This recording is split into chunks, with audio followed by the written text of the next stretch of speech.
안녕하세요, 문바 여러분. 오늘은 국민의힘에 대해서 얘기를 하고 싶어요. 어떤 얘기를 하고 싶냐면, 김종인 비대위원장이 지금 국민의힘의 비대위원장이잖아요. 이분에 대해서도 좀 얘기하고 싶고, 서울시장 선거에 대해서 좀 얘기하고 싶은데, 여러분, 김종인 비대위원장이 처음에 어디 비대위원장이었습니까? 저 대선 때였나요? 더불어민주당 비대위원장이었죠. 그때 김종인 비대위원장이 더불어민주당일 때 측근이 누구였었나요? 측근 중에 한 명이 박영선 의원이었습니다. 제가 왜 이 말을 하냐면, 박영선 의원이 더불어민주당 서울시장 후보예요.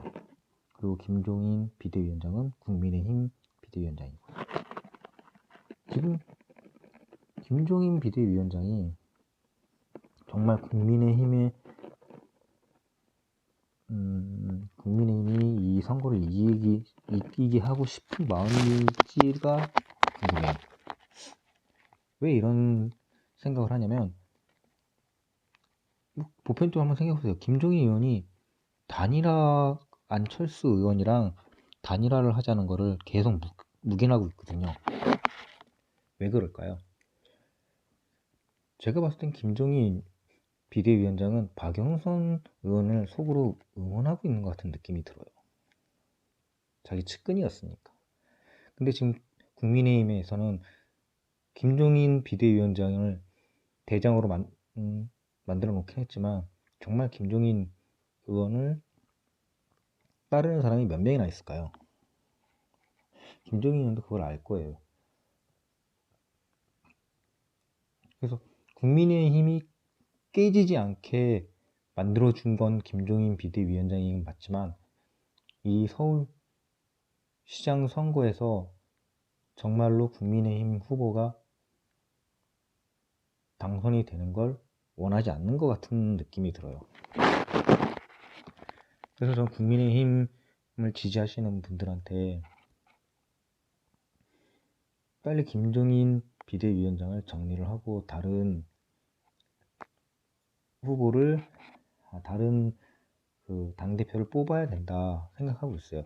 왜냐면 김종인 비대위원장이 홍준표라든지 좀 그 국민의힘에서 입지가 있는 사람들을, 좀 발언권이 있는 사람들 다 당권을 다시 당에 못 들어오게 막고 있죠. 그 이유가 뭘까요? 자기가 더 하고 싶어서 그런가요? 아니면 자기의 정치 생명을 더 늘리려고 하는 걸까요?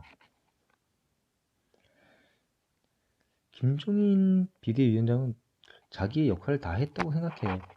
근데 선거를 위해서는 국민의힘이 이제 다른 당대표를 뽑아야 되고, 뭐 안철수 의원이랑 합당을 하던, 이번 선거는 이겨야 되는 거거든요. 저는 문바지만 솔직히 말해서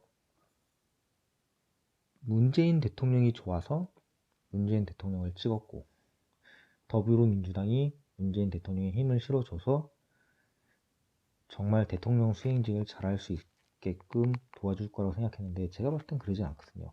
그럼 제가 문바이지만 더불어민주당을 밀 수는 없어요. 그리고 국민의힘도 그렇게 썩 좋아하진 않지만 180석이라는 그걸로 해서 너무 아나무인적인 당이 돼버린 거죠. 무소불위인 거죠, 지금 더불어민주당이. 마음속으로 그런 더불어민주당의 박영선 서울시장 후보를 김종인 의원이 싫어할까요? 아마 김종인 의원을 잘 따랐던 박영선 의원이 뭐 서울시장이 되는 걸 바랄 수도 있어요. 그래서 전 김종인 비대위원장을 빨리 내려오게 하고 당대표를 다시 뽑아서 재정비를 해야 된다고 생각합니다. 국민의힘이. 그리고 저는 이렇게 생각해요. 좌우를 떠나서 문바라는 문재인 대통령을 지지하는 사람들이 문바라는 이름 하에 문재인 대통령을 찍어서 한마음으로 대통령을 만들었거든요. 뭐 그때는 자유한국당이었죠. 그때 뭐 다른 후보를 많이 밀기도 했었겠지만, 자, 근데 문재인 대통령이 된 건 사실이에요. 우파 쪽에서도 문재인 대통령 찍은 사람들도 많고요. 근데 지금 좌우를 떠나서 정치하는 사람들이, 이 국회의원들이 이상한 짓을 해요. 그게 뭐냐면 계속 개헌을 하려고 합니다. 여러분, 이 개헌을 누가 했을까요? 처음에 국민의힘에 있는 갑자기 뭐 그 국회의원 얘기를 하면 일단 사진에 나오겠지만 국회의원 뭐 얘기를 하면 어떻게 잘못될지도 모르니까 사진에 나와 있는 기사에 나와 있는 그 분이 처음에 했었어요. 국민의힘 자유한국당에 있을 때. 근데 이런 걸 다 떠나서 개헌을 더불어민주당도 하려고 했고 국민의힘에 있는 국회의원도 하려고 했었다는 거예요. 그리고 4월에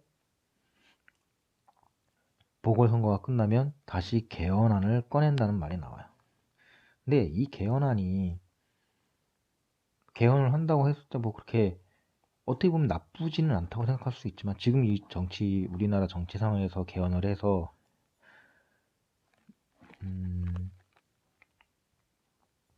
의원 집정부제 뭐 이런 것도 하려고 하고 뭐 내각제처럼 만들려고 하긴 하는데 그러면 이게 뭐가 중요하면 우리는 국회의원을 뽑을 수는 있지만 대통령도 뽑을 수가 있잖아요. 근데 우리의 힘을 대통령이 할 수 있게끔 대통령에게 엄청나게 큰 권한을 주는 건데 이 개헌이 가면은 우리가 대통령을 뽑아도 대통령이 무슨 일을 할 수가 없어요.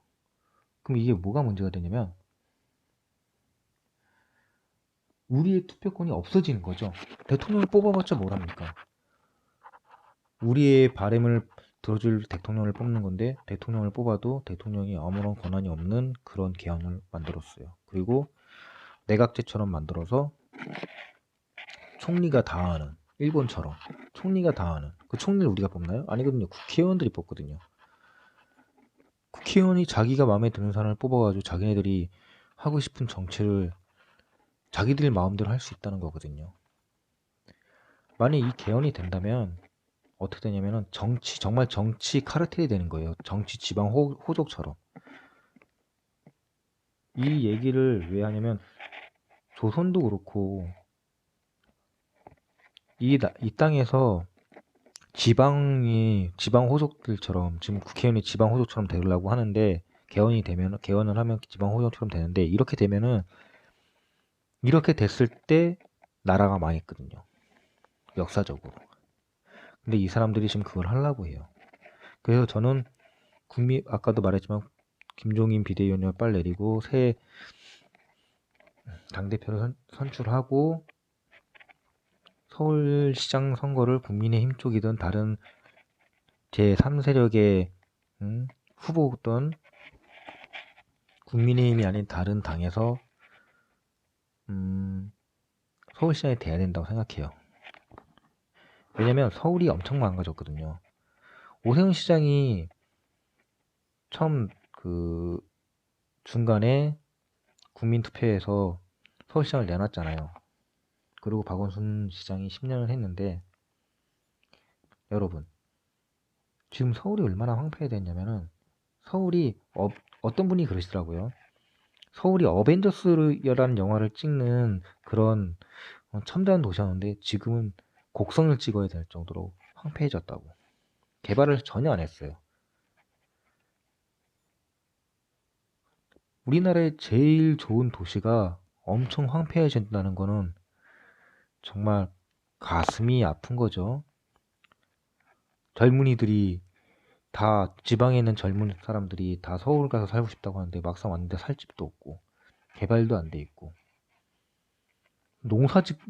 서울에서 농사를 짓는다는 게 말이 됩니까? 박원순 시장이 했던 것 중에 하나가 서울 시민을 농사 짓는 사람으로 만든다는 게 있었어요.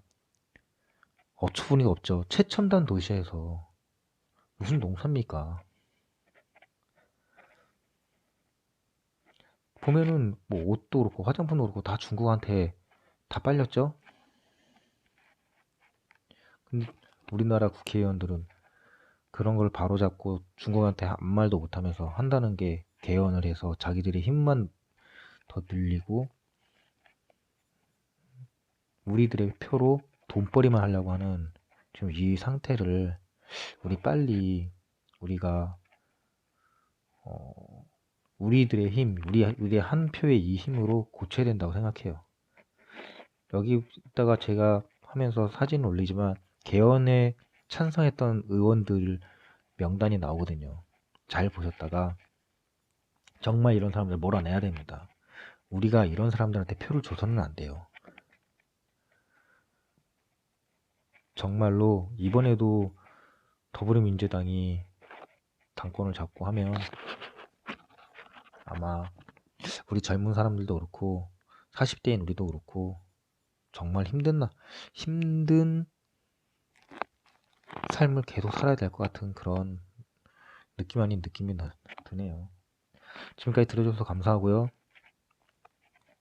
오늘도 좋은 하루 되시고 늘 행복하세요. 감사합니다.